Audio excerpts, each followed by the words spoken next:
বলছেন half pant, আমি তো হাফ প্যান্ট পরে থাকি না। থেকে দুঃখের বিষয় হচ্ছে 11 সালে উন্নয়ন দলের 6 জন হাফ প্যান্ট মন্ত্রী ছিল, যদি আমি হাফ প্যান্ট মন্ত্রী হই। এমনকি মমতা বন্দ্যোপাধ্যায় নিজের জীবনের প্রথম দিকের হাফ প্যান্ট মন্ত্রী ছিলেন, যদি উনি আমাকে হাফ প্যান্ট মন্ত্রী হতেন। হাফ প্যান্ট মন্ত্রী বাংলা থেকে একজন মন্ত্রী হয়েছে, সেটা পছন্দ হচ্ছে না আমার। আসল বাংলা বিরোধী যদি কেউ থাকে তা হচ্ছে মমতা বন্দ্যোপাধ্যায়। বাংলা মদ ছাড়া অন্য কোনো কিছুকে উনি ভালোবাসেন না, কারণ ওটা বিক্রি হলে ওনার কামাই হয়, সরকারের কামাই হয়। আর আজকে পশ্চিমবঙ্গ দিবসকে যেভাবে উনি পালন করতে বাধা দিলেন, পশ্চিমবঙ্গ দিবসের দিন পশ্চিমবঙ্গের একজন ডাক্তারকে গলার ধরে ওনার মেরেছে ওনার পুলিশ, মেরে মেরে অত্যাচার করা হলো, চেষ্টা করা হচ্ছে। সময় আসছে জনতা প্রত্যেকটার হিসেব, আর সেই দিন আসছে যেদিন অভিষেক বন্দ্যোপাধ্যায়ের বাড়ির সামনে হাজার হাজার মানুষ দাঁড়িয়ে থেকে বলবে তুমি ওই বাড়ি থেকে বেরো, ওরা জনগণের বাড়ি, জনগণের দখল। ওই চিকিৎসক আতঙ্কে ভুগছেন, উনি ভাবছেন যে মেডিকেল কাউন্সিলের চিঠির পর নতুন কোনো ব্যবস্থা নেওয়া হতে পারে, আতঙ্কে ভুগছেন। উনি এখানে তো চিকিৎসাই করেন না চিকিৎসক হিসেবে, তো কোথা থেকে আতঙ্কে ভরবে?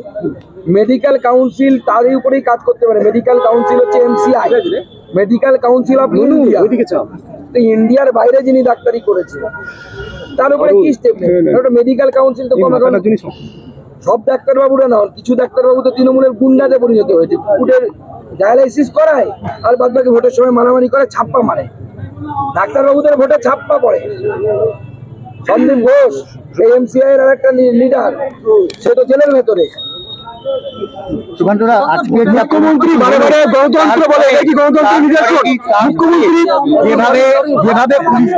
এখন সাধারণ কর্মীকে ভয় দেখানোর জন্য চেষ্টা করা হচ্ছে, বিজেপির কর্মীরা ভয় পাবে না এবং ইটের জবাব পাথর দিয়ে আমরা দেবো। চিন্তা নেই, ঢিল মারলে প্রত্যেকটা জবাব পাবে। যেমন আমি জবাব দিয়েছি না, একটা এসে চোর চোর করছি, জবাব দিয়েছি। ওটা হচ্ছে জাহাঙ্গীরের বেটা, জাহাঙ্গীরের অবৈধ সন্তানের সন্তান, অবৈধ সন্তান, তাদের সবাইকে আমি ওই উপাধি দিয়েছি, সবাইকে। আজকের পরে ওই ডাক্তারবাবুর কি হবে তিনি কিছু জানেন না, কারণ সুরক্ষা নিয়ে আমরা খুব চিন্তিত। তৃণমূল কংগ্রেসের এমন যা কিছু হতে পারে, অভিষেক বন্দ্যোপাধ্যায় ওনাকে মারিয়েও দিতে পারে। আমি বলছি, পরিষ্কার বলছি, ইন ফ্রন্ট অফ ক্যামেরা বলছি, অভিষেক বন্দ্যোপাধ্যায় ওনার প্রতিবেশীর সাথে কি ধরনের আচরণ করতে পারেন আপনাদের আইডিয়া আছে, আমারও।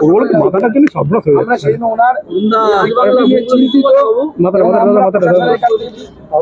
আশা করবো বিশেষ করে রাজ্যপালের কাছে আমরা আবেদন জানাবো এই ডাক্তারবাবুর সুরক্ষার ব্যবস্থা করার জন্য। ডিজিকে বলে এই ডাক্তারবাবুর জন্য সুরক্ষার ব্যবস্থা করা হয়। অভিষেক ব্যানার্জির বাড়ির সামনে এত সুরক্ষা যদি থাকতে পারে, 2-4টে পুলিশ ডাক্তারবাবুর জন্য ভয় পাচ্ছেন দেশ ছেড়ে চলে যেতে হবে না তো? চিকিৎসক রাজেন্দ্র বন্দ্যোপাধ্যায় যেতে হয়, বাঙালিদের থেকে লজ্জার আর কি আছে? বাঙালি তখন দেখতে পাচ্ছে বাংলাদেশি নাগরিকদেরকেও ভারতে টেনে এনে আনছে মমতা বন্দ্যোপাধ্যায় ভোট ব্যাংকে। আর এই ধরনের প্রথিতযশা যারা ডাক্তারবাবু, তাদেরকে ভারতে ফিরে আসার ইচ্ছে থাকলেও তাদেরকে ভারত ছেড়ে পালানোর জন্য ব্যবস্থা করছে মমতা বন্দ্যোপাধ্যায় এবং তার দল। কি বার্তা যাবে আজকের এই ডাক্তারবাবুকে যেভাবে অ্যারেস্ট করে, কি বার্তা যাবে পশ্চিমবঙ্গের যে বাইরের ডাক্তারের, কি বার্তা যাবে? অন্যের কি দিন কি রাত? মমতা বন্দ্যোপাধ্যায় পশ্চিমবঙ্গের রেপুটেশন বলে কিছু রেখেছে? কয়লা চুরি, বালি চুরি, মন্ত্রীর উপরে হামলা, জেপি নাড্ডার উপরে হামলা, শিক্ষকের 26,000 চাকরি চলে যাওয়া, অভয়া কাণ্ড, তাকে ধামাচাপা দেয়া, মমতা বন্দ্যোপাধ্যায়ের কোলের ছেলে সন্দীপ ঘোষ এখন এই মুহূর্তে জেলে, প্রাক্তন শিক্ষামন্ত্রী বান্ধবী সহ জেলে, আরো কয়েকটা অপেক্ষা করছে, যাবো করছে, কোন সময় যাবে, কোন সময় পা পিছলে যাবে বলে বোঝা যাচ্ছে না। ভাইপো কোন দিন ঢুকে যাবে সেটা বোঝা যাচ্ছে না। আর কালকে যদি আমি সময় পাই, পুলিশের চুরির দুর্নীতির কাগজ আমার কাছে এসেছে, কালকে ওটাও দেখাবো, নতুন জিনিস দেখবো। এতদিন শুনতাম চোর চুরি করে পুলিশ ধরে, এবার পুলিশের চুরির FIR কালকে দেখাবো আপনাকে।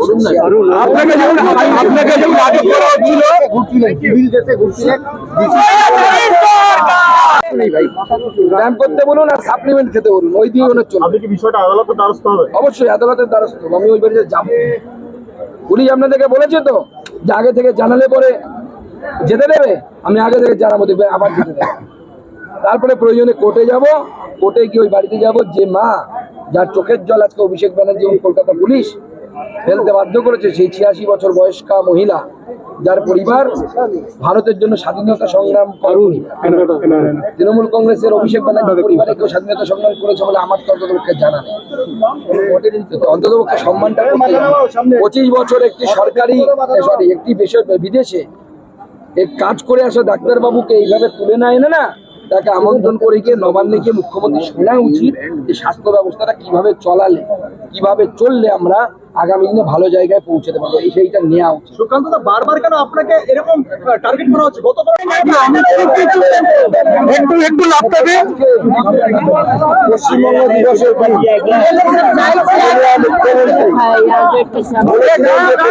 দিবসকে উনি মানেন না, পশ্চিমবঙ্গ দিবস উনি পালন করতে দেবেন না।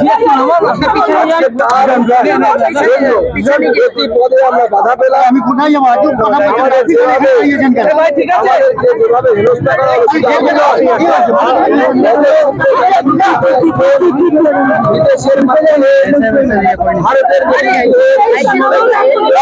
বছর ধরে যিনি চিকিৎসা করেছেন